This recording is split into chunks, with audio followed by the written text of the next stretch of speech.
हम गरीबीने निवेदन करदसू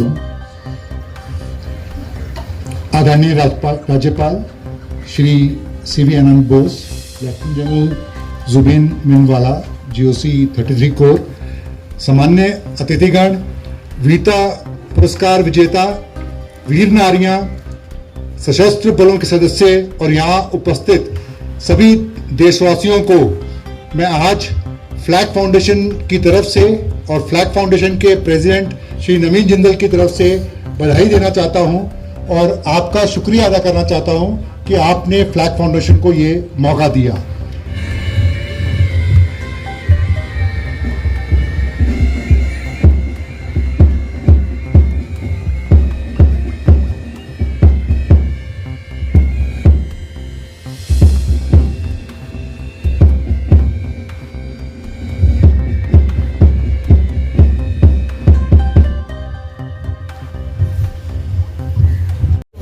They represent valor.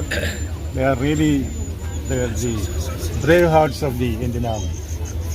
We delight in their presence here and we remember the great services they have done to the nation. जय हिंद।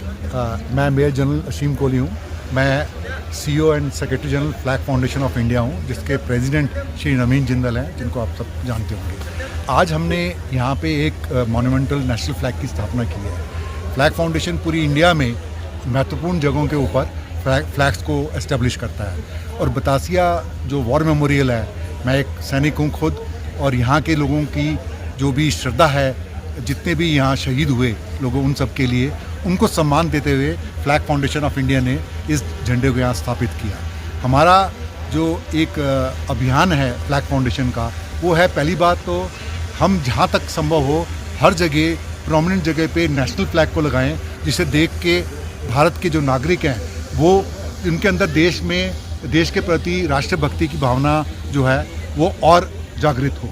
और जो भी हम काम कर रहे हैं अपनी ज़िंदगी में, किसी भी हम व्यवसाय कर रहे हैं या नौकरी पे हैं, हम हर काम में देश के हित का ध्यान रखें। और दूसरी चीज़, हम अपने फ्लैग फाउंडेशन के माध्यम से देश के नागरिकों को झंडे के बारे में जो करेक्ट रूल है वो हम लोगों को बताते हैं, क्योंकि मैं ये मानता हूँ कि मैक्सिमम लोगों को झंडे के बारे में करेक्ट रूल क्या है उसके बारे में या तो नॉलेज नहीं है या वो कॉन्फिडेंट नहीं है ये सही है या गलत है। तो इसी मकसद से हम यहाँ पर आए। हमें बड़ी खुशी हुई कि हमारे वेस्ट बंगाल के माननीय राज्यपाल ने आज यहाँ पे आना स्वीकार किया और इस बड़े अच्छे अवसर को एक खूबसूरत अंजाम दिया। और what are the correct rules, मैं बता रहा हूँ आपको, यहाँ पूछो 10 लोगों से, कोई भी बता नहीं पाएगा झंडे के, उनको डाउट रहता है। तो काइंडली मतलब अगर आप ये कर सकते हैं, हमेशा प्रेस को ये बोलता हूँ कि झंडे के बारे में क्या रियल नियम है लोगों को बताएं। तो if I can start. Yes sir.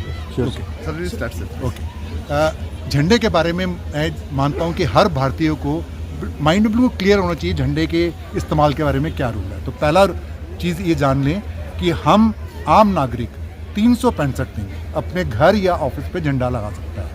पहले रेस्ट्रिक्शन होती थी 2004 से पहले कि हम आम नागरिक केवल 15 अगस्त 26 जनवरी को लगा सकते थे, लेकिन श्री नवीन जिंदल के 10 साल के कानूनी लड़ाई के बाद 23 जनवरी 2004 को सुप्रीम कोर्ट का फैसला आया था जिसने अधिकार दिया था। दूसरी बात, लोगों को डाउट रहता है कि हमें झंडा दिन और रात दोनों लगा सकती है, केवल दिन में लगाना है।